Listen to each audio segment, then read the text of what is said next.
everyone, it's Matt from The Homemade Chef. Thank you so much for following along on Facebook, Instagram, Twitter, and of course at homemade-chef.com. It is February and love is in the air. It's just a few days away from Valentine's Day, and I know you want to impress your boo, whoever that is, with a fabulous home-cooked meal. You saw my post the other day about my delicious coq au vin, and now if you really want to turn up the notch and you want to spend a little extra money, I'm going to show you how to make Chateaubriand.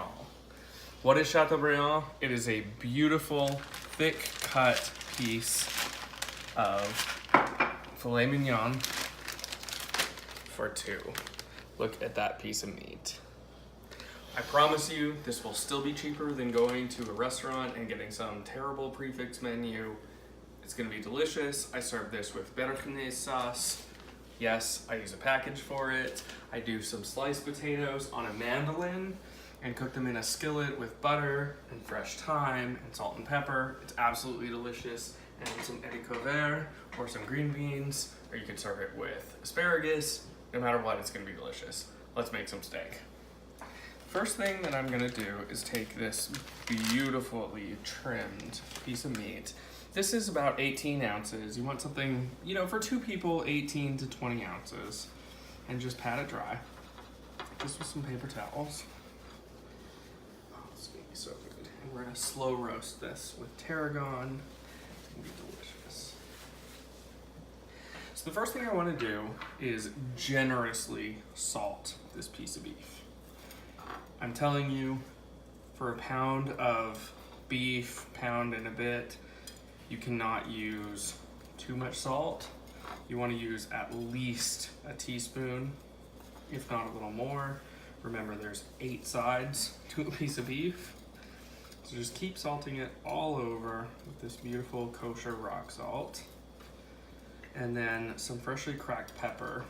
And you could use a pepper cracker or grinder. I actually just put it in a plastic bag and put it over a cutting board and use my meat mallet and just pound it.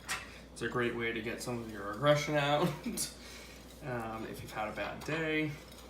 And you get these really large cracks of pepper, which is really nice. So just dab it all around. And then the next thing that I have is a bunch of fresh tarragon. And this is just going to infuse into the meat. And it's gonna give it a really great flavor. And then just take some kitchen twine. And what you wanna do is just slide it under without getting it all over the kitchen. And just tie a little knot. Just, not like that. Underneath, preferably.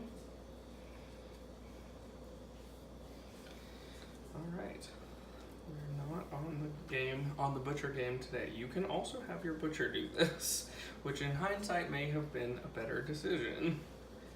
And then just wrap the beef really tightly. Nobody's a professional butcher here.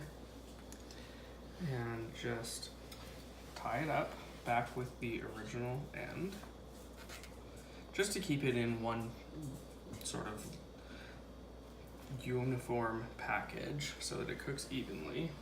And then what I'm going to do is just brush the whole thing with some vegetable oil, canola oil. You can use whatever you have. Just want something that has a high smoke point.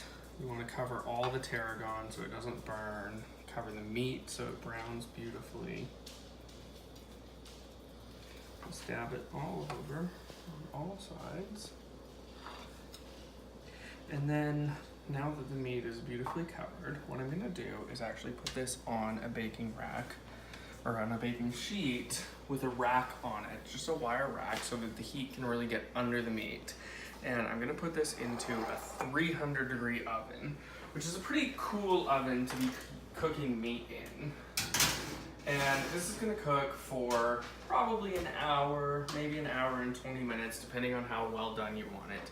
But by cooking it at a lower temperature, it's gonna roast evenly throughout. So the whole piece of meat will be medium rare, medium, well done, depending on how long you cook it for. I'm gonna go for like a medium plus. But if you cook it at a really high temperature, then you'll get the outside will be really cooked and the inside will still be raw.